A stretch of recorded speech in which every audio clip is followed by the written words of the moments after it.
Bobo ntiyumve ndakwiye babare ndagusabye imbabazi amakosa yose nakoze ndayemera kandi nemera gusaba imbabazi sibyo babare kangwe n'uki sheri mwuka nakubwiye amakosa yose nakoze ndayemera kandi nemera no kuyasaba imbabazi sibyo ni ukuri ko Imana iyo utishimye nanjye umutima wanjye nta mahoro ufite kuko urabizi kuri igice kimwe cy'umutima wanjye please mbabarira no kuri ko Imana nanjye nuko nguko nagomba numva bababara kuko ibabaye nanjye mbabaye ariko nanone ndibaza ni ukubera iki byose ubyemera uwo mbura n'iki se basi mbwira kugira ngo nzagikora ariko reka kuza sheri ni ukuri ko Imana uriya mukobwa nta gitekerezo n'ikintu gito yangiye mufite habe na gitoya biriya byose wabonye nanjye byaranumbiye uko urabibonye nanjye ariko nabibonye sibyo gusa mbabarira mu mahirwe ya kabiri ndagusezeranya ko ngiye gukora ikintu gikomeye sibyo icyo nibaza yego abakobwa bose mukorana ni kuri abameze no nuriye sinzi sitani yamuteye mu by'ukuri kuko asanzwe antinya uriya ni umuntu umbereye secrétaire sibyo rero kamubwire aho kugira ngo agusenyere njye ndumva wagira icyo ukora kuko hano hanze hari abantu benshi bakeneye akazi kandi bagakora neza njye ni uko mbyumva ibyo uvuga ndabyumva kandi ndaza kubikosora vuba aha ngaha ndagusezeranya ko vuba bidatinze uri buze kubona igisubizo kandi cyiza mbabarira nganda ko babaye basi nizeye ko bitazongera kandi sinifuza ko twongera gushwana ngo uriya mukobwa yego urakoze cyane ngiye gukora ikintu gikomeye cyane sheri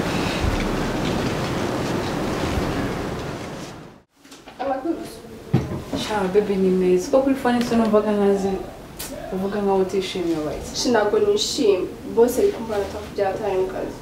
guteze kandi n'ejo tuvuga nari wambwiye ko bimeze bon sha nyine bose mu kazi ari kumva nasaya cyane gute se ko nari kubyumva se secrétaire wiwe sumushwe mushira amadokima appointment zibe zose zicaho gute sha nyine hari umujama niwe nyine ukuriye abakozi bose niwe boss w'abakozi so niwe managing abakozi nyine nuri gukora ibyo byose kumushyira nyine ibintu byose ubwo ngiye numva ntacyo mikora ntacyo mazi okay reka mugire inama sibyo weyegereze Ibra buriya ko bidacamo man ngiye nkunda boss ndiyegereza uriya mujama Ibra bitanga iki Ibra ese kwigira umwana how usiko nari urantangaza cyane reka nkubwire nubegereza uwo ngo chef wanyu w'abakozi sibyo icyambere ntabwo usaba wirukanwa ntabwo uzirukanwa ngo bikunde kwa kuzenda umwica mu mutwe agire ngo muri mu rukundo sibyo ikindi kandi amakuru yose uzakenera kuri boss wawe uzajya yamenya biciye muri uwo mujama bitekerezeho rwose ngiye kwica Ibra mu mutwe and then agira ngo ndamukunda ayagare useka rikose njye kure ya boss agira ngo nyine ngo byararangiye n'iki kumbi neza cyane mu gikoni ahubwo jama musaba imbabazi ko mbisi kutoroshera bangiye kumuhagurukira subizi neza cyane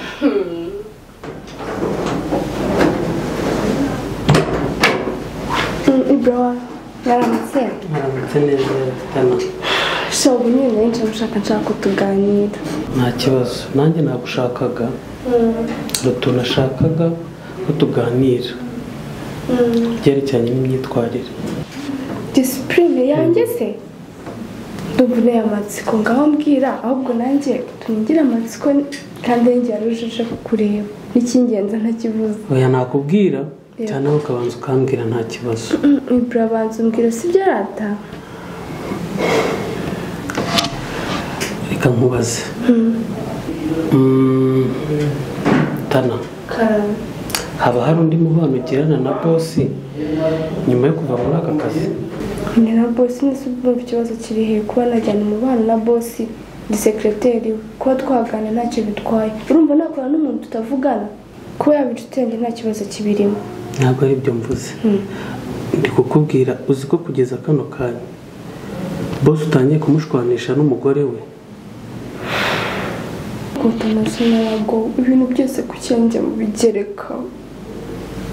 kucyuna n'umuntu ufite ukwizera wowe mbwira ikibazo kirimo hagati aho ngaho tugikemure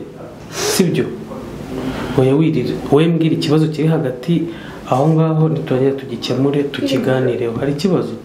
Ibra nta muntu ufite aho kwizera nta nshuti ufite aho kwizera mbwira Ibra turavugana kuri telefone cyangwa uzansange mu rugo sinshaka kureba abakozi bose bambona bose nta kibazo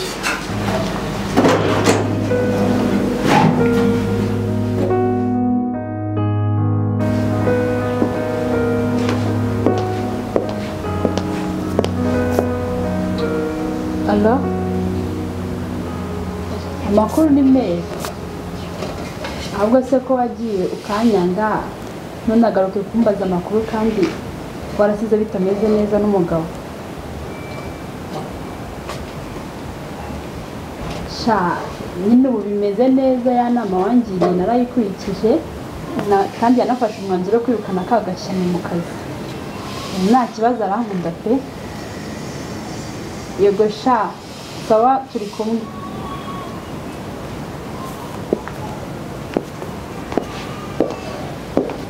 Sando nkuko rero nabikubwiye nimugoroba wa musore dukorana nyine w'inshuti ya Richard ari buze hano kudusura kandi yarabaje ahubwo se ko wabimbwiye nibere mu rututsi ni ibiki ubundi wabinsobanuriye neza ngo menye ibyo ari byo ako Sando nyine nakomeje kubona Richard ari kujya kure yanjye so mpitamo nyine kwiyegereza bamwe mu nshuti ziwe hafi yanjye none se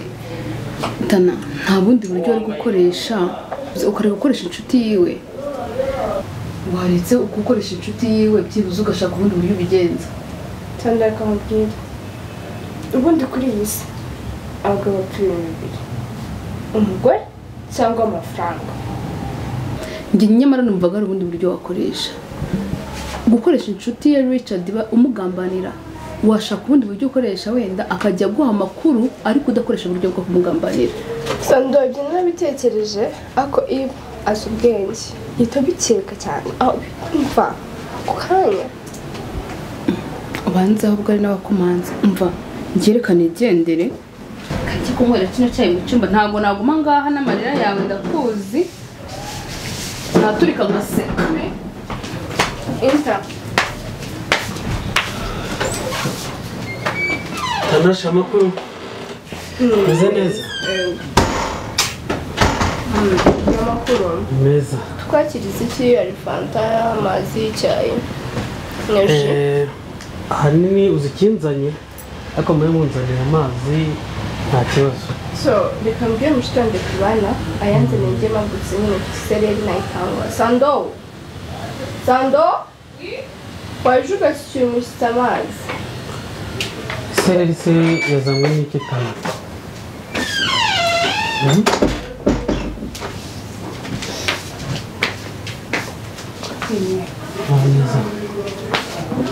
mbwira isereri yazanywe n'iki kuri kurira wabajwe n'iki Ibra ejo twaravuganye nyine tuma nibuka tuma nyine nsubira muri biriya bintu byagenze gute mbwira Maxi byagenze gute uzi ukuri byagenze gute utinya kumbwira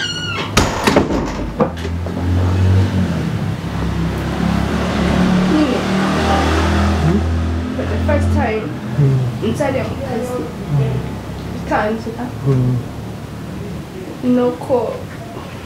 sekireteri wa Richard yaranyegereje inshuti yanjye amba hafi nyine so birangira mubwiye ko nagukunze mukunda ese ko Richard nta kintu yambwiye kandi turirwana turakorana Richard aba yarabimbwiye ko icyo atabimbwiye Richard Ibra nabyo ari kukubwira kuko yesi afunga ofisi amfata ku ngufu ngo Richard agufata ku ngufu no ntabwo bishoboka kabisa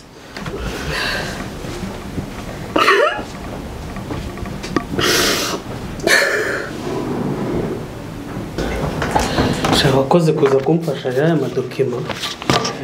yari menshi cyane ntabwo nari kuyarangiza no kuri kw'Imana. Amaze iminsi mbwira ngo ufite dokima ngo zakuraniye ariko basubira ryambira. Sha ni akazi kenshi yose we ntabwo ubibona. Nayo kandi bakafasha tu. Bite se? Sawa. Meze neza. Kabisa ntumbishe ngo wamumagaye nze tuganire kandi cyanze kutajya guhamagara muri ubu buryo pe ariko uyu munsi wose nzi cyabiteye. Sinabona uko nakubwira ibintu ngiye kukubwira ndabizi birakugora kubyumva ariko nkubwiye agahinda mfite n'uburyo mbabaye ntabwo ushobora kubyumva. Nze bite? Ureba uriya mukobwa mushya waje muri kampani cyangwa ndamubona wasitanashe uri kumubwira sekirite Tanasha ndamubona uriya mwana akubwiye ibibazo bye waturika amarira akamanuka. Uzi ko uriya mukobwa yafatiwe ku ngufu mu kazi hano mu kazi kacu.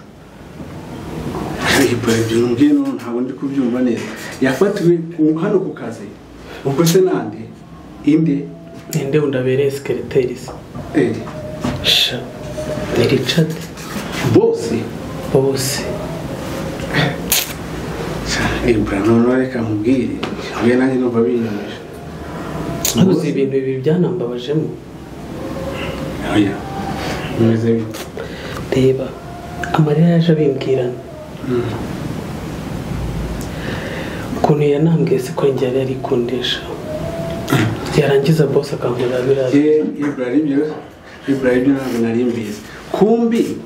mwarakundanaga atabizi boss arangira kugenda papu ntabwo kuzamo ntabwo twakundanaga. Umukobwa rero yaje kubimbwira ambwira ngo yari anyikundiye ariko boss arangije amukorera biriya. Uriya mwana njye mbona ari intwari reba ukuntu yirwa aseka ari yerekana ko nta n'ikibazo afite kandi abitse birabikomere bingana kuriya. Reka nyine urumva ubundi ku isi haba ibintu bibiri byonyine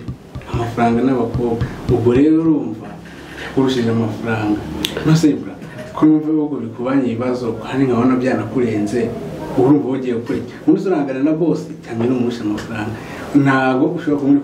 kumwirukana ku kazi niyo akakwirukanye nta mafaranga ufite wenda urabura abatipi bamutega urabigenza ute? Richard nadatandukana n'umugore we to Imana izamuha iyo nzira nyine ugiye kurikishamo kandi ndabizi Richard akunda umugore w'ijana ku ijana naramuka mubuze nzi ko nawe bizamurya azababara kandi azumva ukuntu umubabaro uryana. Nose Ibrahim wazakano wenda kamasiko ndabyumva ugiye kubibwira umugore wa boss sibyo? Ndabimubwira amubwire ko umugabo wamukinyuma ukuri kose arakumenya ukuri kose agomba kumenya uko byagenda kose kurara kumenya kandi ndabizi nzabatanya nawe yumva ukuntu bibabaza. Iyo ntego Ibra kandi yanga amaso ndewe umugambi mufatanye ko aricyo uzabagezaho kama mbaya kama sha yorora inkoko norora gaca gusa none kwaje nk'ari mushiki wawe pe. Oya birambabaje avuze ko umuntu yari yakwikundira yarangiza umuntu akora biriya bintu. niba ari ibyo bisigaye binjyohera ni weekend yacu irakuryohera mba numva itarangiye. Okay, none reka nkareka igitekerezo cyiza rero reka nzareka akazi tujye twirirwana buri munsi kugira ngo wishime. Arewe ubwo rero kugira ngo nyumve aya reka mwihorere nanjye ntacyo mvuze gusa ariko mba numva bitarangira pe. Ariko wamugane uri mukuri ibintu uvuga birakwiye ngomba gushaka byibuze nka 2 weeks nkagusohokana nkagutembereza nkakwereka utundi tuntu nkagushimisha ko habaciye igihe cy'inamugani tudatembera sibyo? Simva se byo rwose igitekerezo cyiza tuba tugomba kugenda ukajya nawe mu bindi ukava uhora ureba ahantu hamwe gusa ukajya no mu yindi mode ariko se none se kampani uzayisigira ate? Kampani igihe ikibazo burya Ibra arahari kandi burya Ibra amufata nk'umuvandimwe wanjye so ndumva kumusika ibintu byanjye bitantera ikibazo Ibra azandebera kampani ubwo ndaza gutangira kwimuganirizaho numva ikintu bitekerezaho hanyuma nanjye ntagire mpanga igihe twazagendera sibyo Murakoze rwose murakoze sumva umugisha wanjye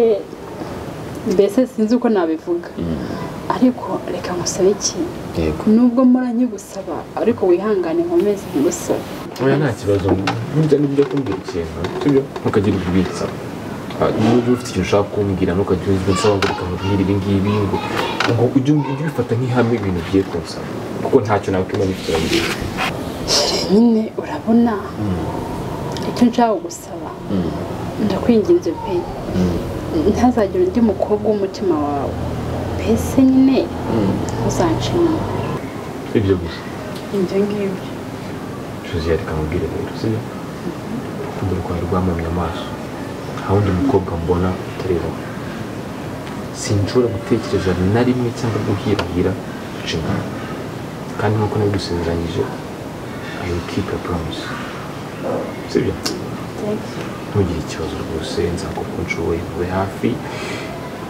gende n'amasezerano yanjye sibyo tukumva icyo umbwiye rwose birangenze ahubwo reka ngusabe ikintu kimwe haguruka nkuhobere ushaka kumuhobera yego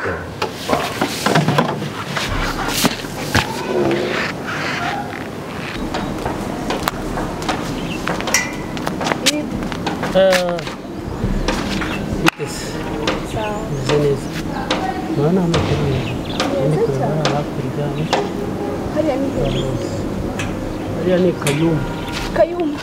Kayumba nuko ntugabemo ni heza amakuru se cyane meze neza shanda gushimira ko itabira ubutumire bwanjye Shayimana guha umugisha nyine namunye inshuti nziza nacyo tumana kwitaba wambere inshuti hari benshi bangutiye rero wihangane kuba cyagiye naragiye ngenda ntaseze kubera uburakari ariko mbabarire sibyo tsoke narakubariye nubigiraho ikibazo byarangiye nubitindeho kandi narabibonye sorry rero impamvu naguhamagaye hano nagira ngo dukorere Richard agashya Richard yarakubabaje ndabibona rero nagira ngo natwe tumwiture ewana sibyo Richard yaramemukiye cyane gusa ndishimye cyane ko umuntu nyine ushaka kumfasha kubona ubutabera bw'umuntu wambabaje ndishimye so ikintu twamukora nk'inshuti ye niwo umuzi nyine uzi uko ameze so wambwira no Richard ndamuzi jyewe Richard turakorana turi inshuti nzaho imbaraga nyinshi n'inke ziba urumva wowe ewana tuzamukorera ikintu kandi ndabizi azababara Richard azababara kandi binamubera isomo biragenda gute rero Richard ndamuzi neza umugore we niwe byose bye urumva turamutse tumutanyije n'umugore w'imbaraga za Richard zose zaba zigiye urabyumva Richard ariko urumva umugore kumugeraho bisaba kuba dufite proof kandi ifatika simusiga ikintu nyine gifatika ntabwo apfa kugenda kubwira umuntu gutyo so dukeneye ikintu gifatika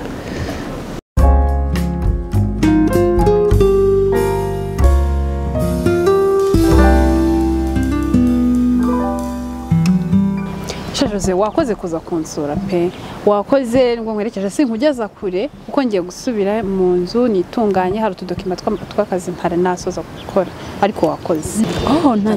nta kibazo rwose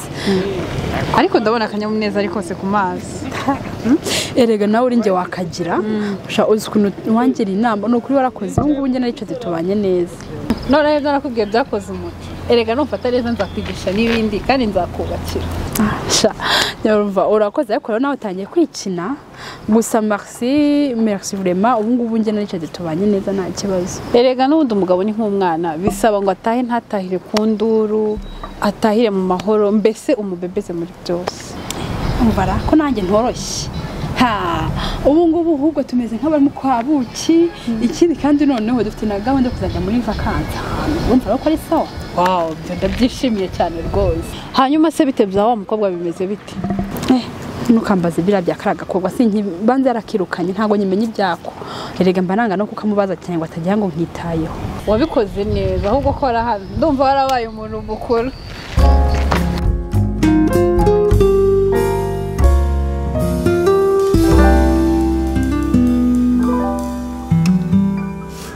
nuko se ko maze iminsi mbona uhuze cyane uri bize uri kugira akazi kenshi kudaherutse usigaye uzo bikozamo hano. oya boss ahubwo nuko no kwirirwa muri office yawe ntabwo biba bigaragara neza mu bandi bakozi. kwirirwa muri office yanjye se ukoramo hano office yanjye yinjiramo nk'abandi bakozi niba byo mu tuganira tukaganira ugasubira muri office yawe kwirirwa muri office yanjye gute ushatse kuvuga iki ahubwo se rero ubyihoreye ubundi ibintu twaganiriye ejo bundi byo ko nta kintu biba bimbwiyeho byagenze bite bigize ibiki se boss ko ngewe ngerageza gukora akazi kanjye neza n'inshingano zanjye nzikora neza ikibazo gihari ni iki? ntabwo ari wowe ejo bundi twe turimo turaganira ku bintu bya Tanasha hano muri office yanjye. Nyine Tanasha ko tumuvugaho ibintu byinshi boss uragira ngo nakwibuka ibyo byose tuvugaho ahubwo wowe nyibutsa. nikoje kuva ryari usigaye wigirwa ibintu bijyanye n'akazi ko nzi ko utajyaga wiga ibintu bijyanye n'akazi iyo ndwara yarwaye ryari? rero byinshi urabizi byinshi biba biri mu mpapuro kereka ibijyanye n'ibindi wenda nicyo twavuga ariko byinshi biba biri mu mpapuro nabanza nkagenda nkareba wenda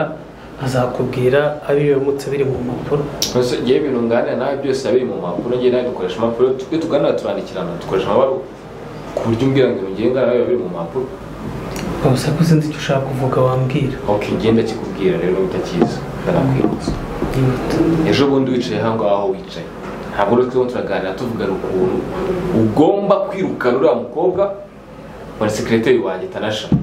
agashaka kandi ajya gukora kuko ntabwo nkimukeneye muri company yanjye. ariko boss uzi ko abakozi nabo bagira amategeko barengera. urafata umukozi wahawe akazi ku buryo bwemewe n'amategeko barangiza ukavuga ngo tumwirukane gutyo gusa siko twanabihanirwa. ubwo ushatse kuvuga neza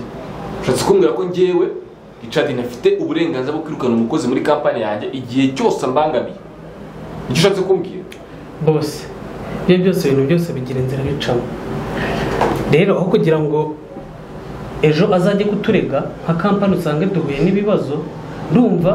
ikintu cyaba cyiza twarinda tukabishyisha muri processes bigomba gucamo umukozi tukamwirukana niba agomba kwirukanwa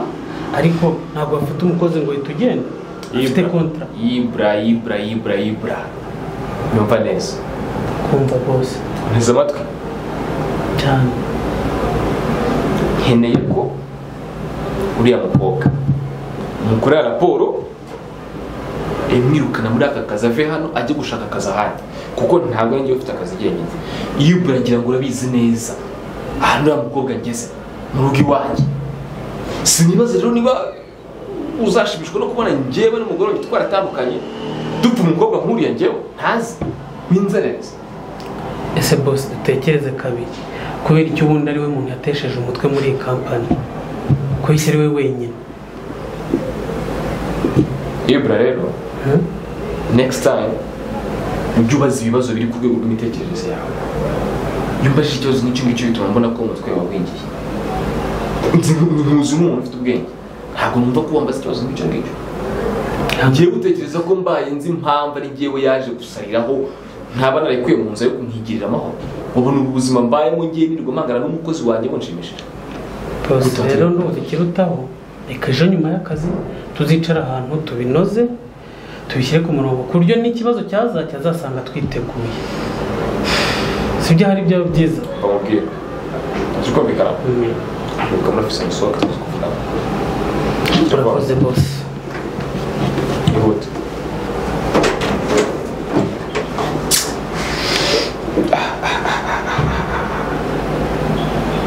ngenda muhamagara rero nizeye akambwira gusa nka buriya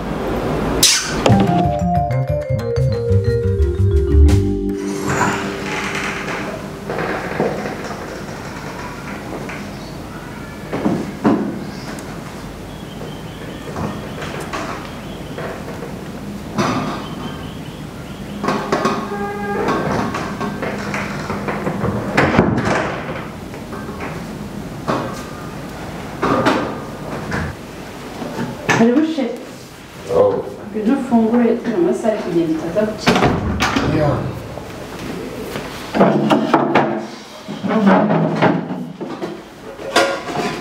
Ariko ikibazo wakiraga kuneshyira unakibona bimeze bite? warabikundaga se utari warabimbwiye wategereje ko mbikubwira rero ikibazo cyumaye kiganyagira nasigaye mbona ushaka kubyibushya kandi ibyo kubyibuha rwose njye ntabwo mbikora ntabwo tujya imbeshyi nzana nagutekera ariko njya gushyiramo amavuta menshi ya ikibazo kabisa hanyuma se uyu munsi ufite gahunda we sheri uyu munsi ntibimaze kuntega n'isuku yanjye nyuma ya saa sita yego okay sasa uzi kuza kumbwira sibyo yego umpamagara umbwire nkoherereza umushoferi utwara igihe nshobora kuza gutindaho gatoya afite inama n'ayibwa nyuma y'akazi ubwo rero nshobora gutindaho gatoya ubiriza kugira ikibazo nkaho ari kugerageza bino bintu ariko ndi mu rugo njyenyine ububi erega buriya nanjye mbamukumbuye sheri buriya zikamubwira sinjye mu ntota akazi karangiye mpita ntaha niruka nkanje kureba umugore wanjye abantu dukorana barumiwe ati se ubu ukanswe n'icyo bita byawe bimeze bite nanjye mbamukumbuye rwose kandi urabizi ubwo rero reka tuze kugerageza uri bugire hano mbere ubwo niba uraba yakumbuye cyane ya nta kibazo rwose